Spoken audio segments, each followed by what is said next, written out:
The need achievement theory. Some players are motivated to succeed and some want to avoid failure. Atkinson in 1964 said it is the drive to achieve success for its own sake, and Gill further supported this in 1986 when he said, "A person who has high levels of achievement motivation would have a tendency to strive for success, persist in the face of failure, and experience pride in accomplishments." It is made up by personality and situational factors. It is the tendency of a person's achievement motivation or their competitiveness. NAF, which is need to avoid failure, minus NACH, which is need to achieve, times PS times LS, which is PS is probability of success and LS is incentive value of success. So they're the environmental factors, and then the personality factors are need to achieve and need to avoid failure. If a person has a high motive to achieve success and a low motive to avoid failure, then they will have a high probability of success and then a high incentive value of success. So there will be a big reason for them wanting to succeed. Therefore, they will approach success and then focus on the fun and happiness of success and the pride of success, which will then lead to them wanting to take on achievement situations and look for challenges and enhance and get better at their performance. However, if they have low motive to achieve success and a low motive to avoid failure, then they'd have a low probability of success and a low incentive value of success, so they wouldn't really be bothered by succeeding. This then leads them to avoiding failure and then focusing on the shame of failure and the bad things that come with failure.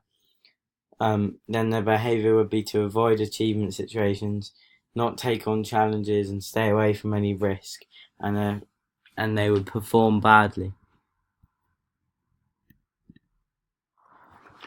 Need achievement theory, situational factors. As you can see in the bottom right image, it shows A and B. A isn't very likely to win, but there is a big reward or big incentive to succeed. Therefore, they could be like the underdogs in the FA Cup tie between Hereford, who are a League 2 team, and Tottenham, who are a Premier League team.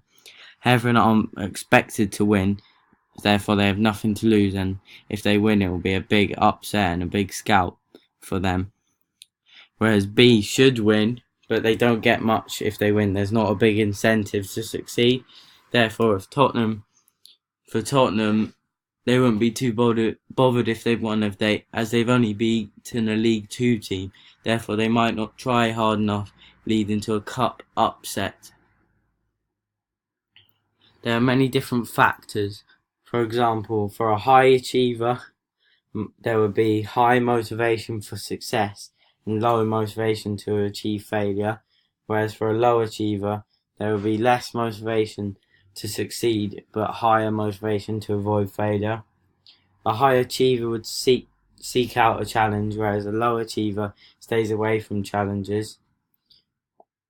The attributions for a high achiever would be that success stems from stable and controllable factors.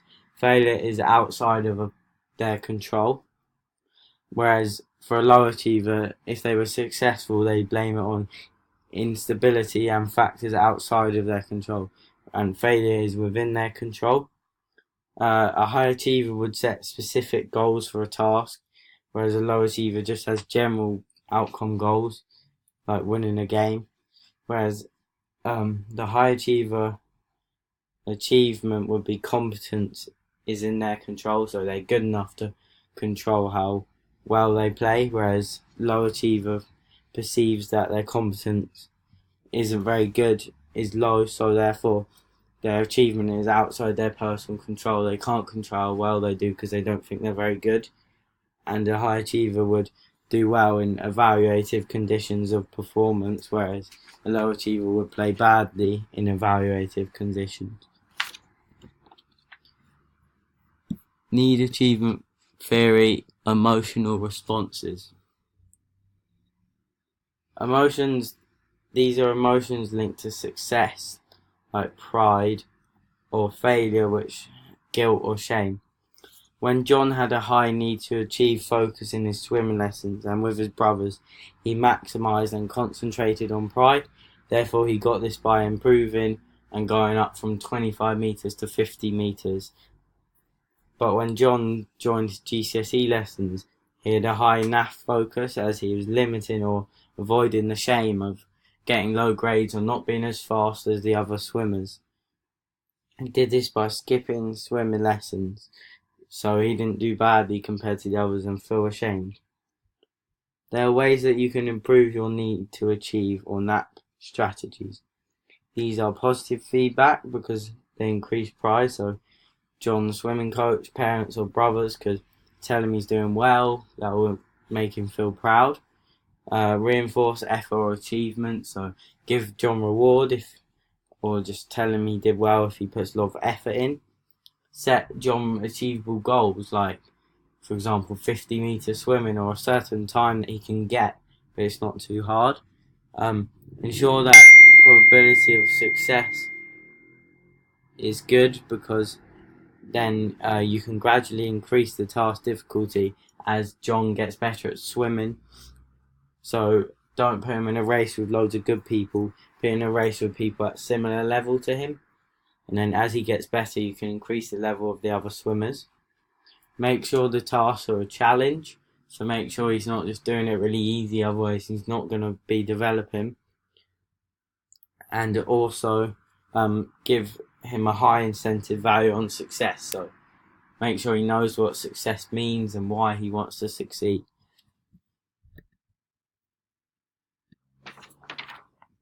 The strategies to reduce NAF or need to avoid failure would be: don't have as much punishment, so therefore they're not as worried about failing. Put the negative feedback on effort, not ability, so they know they need to work really hard. Make sure there's less risk of internalising failure and learned helplessness, and make sure there's less situations where they might lose or fail. So don't keep putting John in these GCSE classes where he's one of the worst, because therefore he won't feel positive and will have a higher NAF. And always give positives after John's like done badly in the race or come low down in the race, because especially from his coach, because then he knows he's done well and what he can improve on. Learner helplessness. There are 3 types of learner helplessness. One is learned helplessness.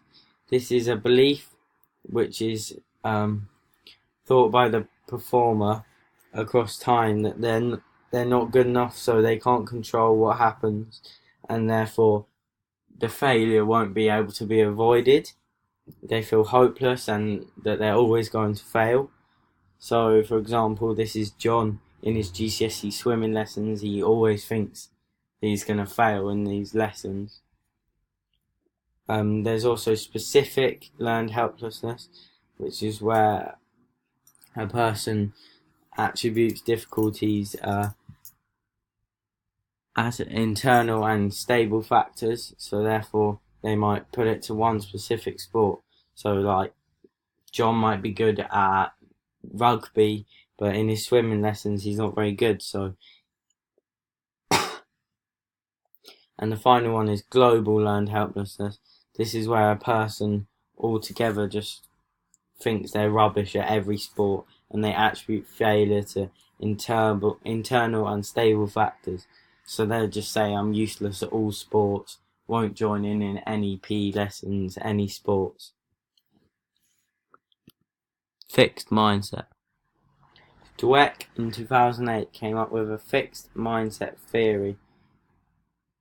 He said simple or normal attributes such as talent and intelligence are labelled fixed dispositions. They focus on demonstrating or showing how good they are in a test or how good their grades are, rather than trying to do better and improve. They also think they don't need effort to do well and they only need to be good or talented. So, for example, in John's GCSE lessons, he develops a fixed mindset because he comes too focused on the grades and the races and where he is in compared to other people and demonstrating his swimming rather than trying to improve it. Growth mindset. Good, Ratton and Dweck, also in 2008, said that the distinguishing attribute of geniuses is their passion and specifically the way in which they identify, confront and take pains to remedy their weaknesses. Nearly all of the simple abilities are improved by dedication and hard work over time. If you teach people growth mindset, then they'll develop motivation and productivity. It makes people want to learn and be resilient, which is very important in succeeding. John has a growth mindset before when he's learning with his brothers because he's trying to get them to help and improve. He's not trying to race and show anyone how good he is. He's just trying to get better at swimming. As you can see in the images here, he's fixed because he can't unlock. The key represents the fixed mindset because the key's stuck in there. He's not opening up the rest of his brain. Whereas here in growth mindset, you can see the light and he's thinking about how he can improve rather than just trying to show it. The attribution theory. The attribution theory is the reason coaches and players say for themselves to explain when they played good and badly in sport. There are strong links from attribution to achievement motivation.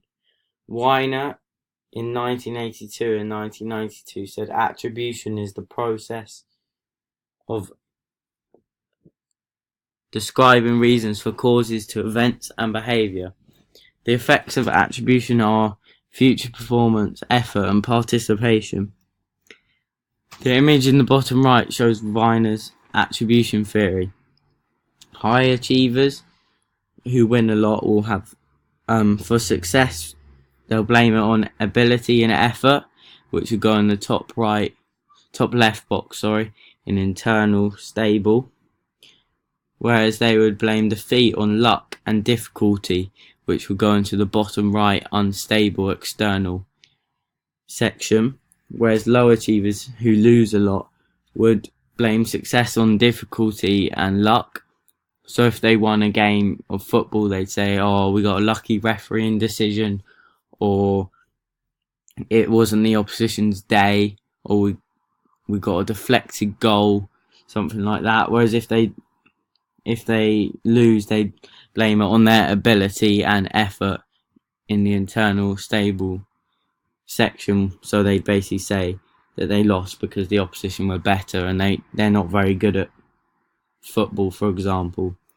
John would be a low achiever because he is one of the worst in his swimming group. So therefore in the GCSE lessons he would blame his defeat on his ability and his effort. And if he did manage to get a higher grade, he might say he just had a lucky day where the coach judged him wrong or something. So as you can see at the top, it says locus of casualty. So internal, external, people would say they aren't good enough. Some people say that the other team were cheats. They'd say they're rubbish. They'd say that there was a fluke goal, that they didn't really try very hard, or that they can try harder. And some of the stable, unstable for the stability dimension would be that they'd also say they're not good enough, that they had a fluke goal, that it's impossible to beat that team because they're too good, that they're not very good at the sport, that they're not trying very hard, and that they could try much harder, and they might also blame the weather.